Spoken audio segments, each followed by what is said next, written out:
There's a silent villain that steals a lot of people's independence after 60, and most of the time, it's not just knee pain. It's the moment you start thinking twice before getting up from a chair, you avoid stairs, you shift your weight with fear, and you lose trust in your own leg. Because when your knee starts bossing you around, your routine shrinks, and that threatens your independence. Today, you'll learn one simple, safe, and super useful exercise for knee pain after 60, with easy, no-impact versions we use a lot in physical therapy. But since I know many people in pain can't jump straight into it, I'm going to guide you first through 4 step-by-step prep exercises to strengthen your leg and knee, so you can do the main one more safely and with less pain. And here's the part people don't hear enough. In many cases, it's not just age. What usually happens is a mix of factors.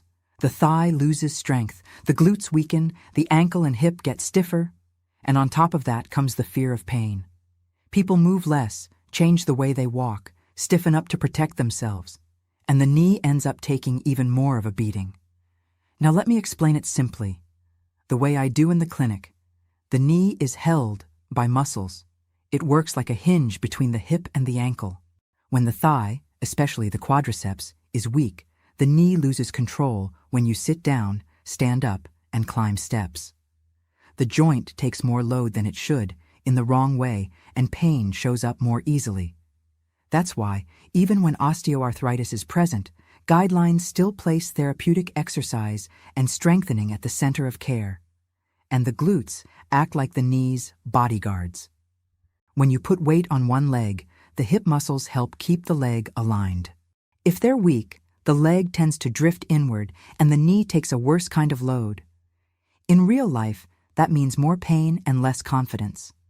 That's why, as a physical therapist for over 10 years, I almost never work only on the knee. I work the whole leg, especially the hip and thigh, so the knee stops paying the bill all by itself. So today I'll guide you in a simple and safe way. No gym, no impact, and with support from a chair or a wall whenever you need it. We'll do 4 prep exercises to activate the thigh and glutes and improve leg control. And at the end, I'll show you the main exercise, the most important one of all, because it trains a movement you use in real life every single day. And if you feel like you need a more complete step-by-step plan, I'll also show you where to find a program with an organized routine to keep going at home, at your own pace. And let's agree on this right now. Mild muscle discomfort can happen. Sharp knee pain should not. Here we're going for safety, control, and consistency. And an important note, this video is educational and doesn't replace medical care or an individual evaluation with a physical therapist. If your pain is strong, persistent, or comes with swelling and locking, the best move is to seek a professional assessment. Exercise 1. Steady leg. I like starting with this one because it's simple, safe, and it already activates a muscle group the knee really needs for stability, the front of the thigh. It helps wake up the leg with no impact and without demanding a big movement right away. To do it, sit on a sturdy chair with your feet flat on the floor and your torso upright without stiffening up. Pick one leg to start. You'll slowly straighten the knee, lifting the foot as far as comfortable without forcefully locking out. Straighten, hold for a moment, then lower it very slowly with control. The secret here is the speed. It's not to kick the leg up and let it drop. It's to lift with control and lower even slower, like you're braking the movement. That improves muscle work and teaches the knee to move more safely. At the end of the set, do an isometric hold.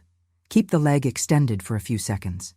If you're just starting, hold for 10-15 seconds. If you're comfortable, go to 20 seconds. Over time, if you're doing well, you can reach 30 seconds. This hold strengthens the thigh a lot without impact. 2 common mistakes: going too fast, almost like a kick, and leaning your body back to help the leg lift. If that happens, reduce how high you lift and keep your torso more stable. If it's hard, that's fine. Straighten the knee less and hold for less time at the end. If it's easy, add a 1-second pause at the top of each rep and make the final isometric a bit longer. Start with 8-10 reps on one side. If it's easy, You can go up to 15, then switch legs, and at the end of each side do the isometric hold. You can do 1 to 2 sets, and remember, mild muscle discomfort can happen, but sharp knee pain should not. Stick with me, because the next exercise trains an area many people forget, but it helps protect the knee a lot, the hip. Exercise 2. Knee shield. Now for the second exercise. And this is one of the most important ones to protect your knee in daily life, even if most people wouldn't guess it. I call it the knee shield because it strengthens the side of the hip and helps prevent that movement where the knee collapses inward, increasing overload and pain. Think about common situations, stepping up onto a stair, walking faster, or even standing up from a chair and starting to walk. If the hip isn't steady, the leg loses alignment and the knee starts compensating. That's why this exercise is so valuable. It doesn't work directly on the knee, but it helps the knee suffer a lot less. To do it, stand behind a sturdy chair or beside it, holding on with one hand for support. Support isn't a sign of weakness. It's a sign of intelligence and safety. Keep your torso upright, eyes forward, and feet aligned. Now, without leaning your body to the side, slowly move one leg out to the side, like you're moving it away from your body. It's a short, controlled movement. You don't need to lift very high. The key is to feel the side of your hip working. Slowly return and repeat. The key technical point here is, don't let your torso sway. A lot of people lean their body to help the leg lift. When that happens, the hip works less and the exercise loses its effect. So think of it like this. Your body stays steady and only the leg moves. Another important detail. Keep your toes pointing forward. Don't turn the foot outward. That helps keep the focus on the right muscles. If it feels hard, use a smaller range of motion and hold the chair with both hands. If it feels easy, you can add a resistance band, a mini band, above the knees or around the ankles, but only if you can keep the movement controlled and pain-free.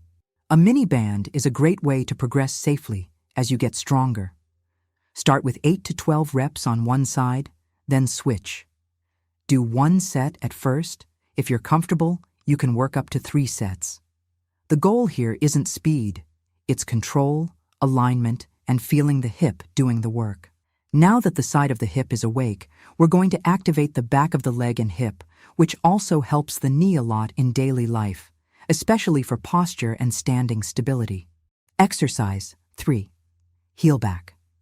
If the previous exercise focused more on the side of the hip, this one activates the back, especially the glute. This matters because when the glutes are weak, the body starts compensating without realizing it. People feel looser on the leg, lose steadiness while walking, and the knee ends up taking more load than it should. To do it, stand with support from a sturdy chair, holding it with one or both hands. Keep your torso upright, shoulders relaxed, and feet aligned. Now take one leg back slowly, as if you're trying to push your heel backward. The movement is small. You don't need to swing the leg far. The goal is to feel the glute working. Here's the most important technical detail. Don't arch your lower back. That's the most common mistake. When people move the leg back, they often push the belly forward and arch the back. Then the lower back does the work instead of the glute. The fix is simple. Keep your core gently engaged, torso stable, and make the movement small and controlled.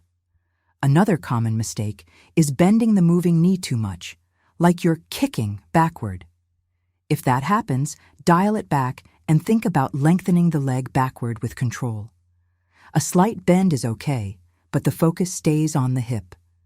If it feels hard, use both hands for support and reduce the range.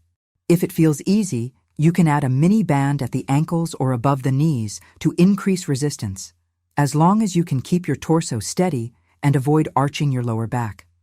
Start with 8 to 12 reps on one side, then switch. Do 1 to 2 sets at your own pace. And remember, the goal isn't to push until it hurts. It's to activate the right muscles so the knee stops doing all the compensating alone. Now your body is more prepared.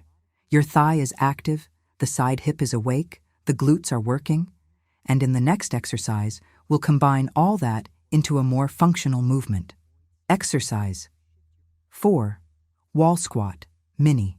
Now we're moving to the fourth exercise, which bridges the activation moves and the main exercise coming at the end. It helps train strength, control, and confidence in the legs without needing to squat deep. To do it, stand facing a wall, about 1 step away. Place both hands on the wall at chest height with your arms slightly bent. Feet are hip-width apart. Now do a mini squat.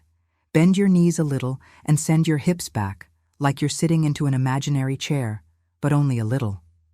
Keep it short and comfortable. Slowly return and repeat. The technical secret is to think about 2 things at the same time: hips back and knees aligned. You don't need to go low. A small squat with control is better than going too deep without feeling safe. 2 very common mistakes: letting the whole body shift forward like you're falling into the wall, and letting the knee cave inward. If that happens, think more hips back and keep the knee tracking in the same direction as your foot. If it feels hard, reduce the range and make it tiny. This still counts. If you feel comfortable, you can hold an isometric pause in that position for 10 seconds to start, always without sharp pain and without losing alignment. A safe suggestion is to start with 3 to 5 reps. If you're doing well, you can build up to holding up to 30 seconds in the range that feels comfortable and safe for you. The key is to feel like your body is learning the movement and that you're in control. It's normal to feel muscle effort and even a light burning sensation in the legs, but you shouldn't feel knee pain, deal. And now comes the most important part. The next exercise is the main one in this video, the one that looks most like real life and tends to help you gain strength and confidence for everyday movement. The chair key. Exercise 5. The chair key. Now we've reached the main exercise of this video, and I saved it for last on purpose because your body is more prepared now. Your thighs are awake, your hips are activated, your glutes are in the game. So you arrive here with more confidence and safety. I call this exercise the chair key because it trains a movement that basically defines independence, sitting down and standing up with control. Think real life. Getting up from the couch, the kitchen chair, the bed, the toilet. You do this movement many times a day. And when it starts to feel hard, your routine changes, your confidence drops, and your knee starts running the show. That's why this exercise matters so much. It builds functional strength in the exact movement you actually use. To do it, use a sturdy, stable chair. If you can, place the chair against a wall so it won't slide. Sit closer to the front of the seat, feet flat on the floor and about hip-width apart. Before you stand, lean your torso slightly forward, like your nose is moving toward your knees. That helps shift your weight and gets rid of that stuck feeling. Now push the floor away with your feet and stand up slowly until you're fully upright. No need to rush. Once you're up, reset your posture, then sit back down very slowly, controlling the descent. If possible, touch the chair without crashing into it. That controlled lowering is one of the most important parts of the exercise because it strengthens a lot and protects the knee at the same time. And here's the main technical secret of this whole video. Slow descent, plus knee alignment, plus hips helping. In other words, don't let the knee do everything alone. Think about sending your hips back as you sit down, just like you practiced in the wall squat, and keep your knees tracking in line with your feet. 2 very common mistakes here: launching yourself up using momentum, standing too fast, and dropping into the chair on the way down. The fix is simple. Stand at a comfortable pace but with control, and on the way down think, I sit down like I'm braking. If it feels hard today, no problem. Use your hands for support, on your thighs or the chair arms, and reduce the range, keeping plenty of control. If it still feels heavy, start by practicing the stand-up with help from your hands and the slow, controlled sit-down. That alone helps a lot. If it feels easy, you can progress in 2 ways. Use your hands less until you can do it without support, or add a 1 to 2 second pause right before sitting, like you float just above the chair. Start with 5 to 8 reps for 1 to 2 sets. If you're comfortable, progress to 8 to 10 reps, always prioritizing technique. And remember our deal. Mild muscle discomfort can happen. Sharp knee pain should not. If you feel sharp pain, reduce the range, use more support, and step back one level. I want you to try it and come back here to tell me how your knee is improving. In the first week, do this sequence 3 times a week, on alternating days, focusing on learning the movement and doing everything with control. No rushing and no pushing through pain. In the second week, keep the same frequency, but try a small progression. Use less hand support, control the descent even more, or add a resistance band to the hip exercises if they feel easy. So how do you know it's working? You'll start noticing small changes in daily life. You stand up with less effort, feel less stiffness after sitting for a while, and your knee starts feeling more reliable. That's the right sign. No miracle, just real progress. And here's a simple bonus tip that helps a lot. Don't stay in the same position for too long.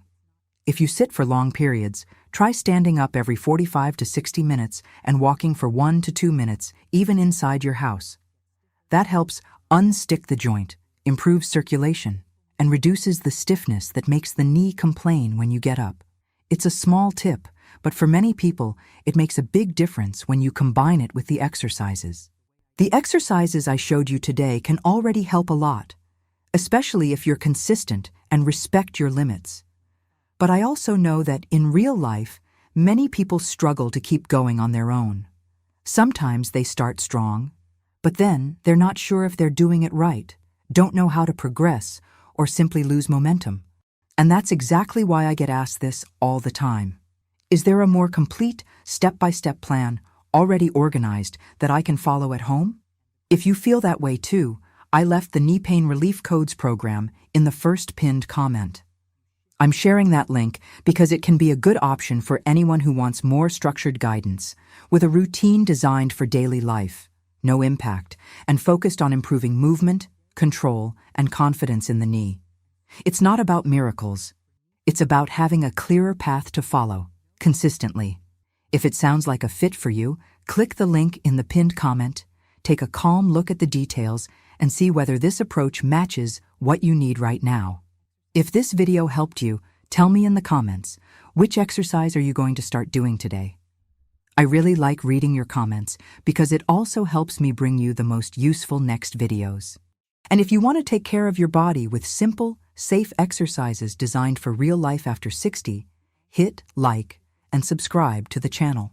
In the next video, I'll show you simple, safe stretches for knee pain to help reduce stiffness, improve movement, and complement this no-impact strengthening plan. See you there.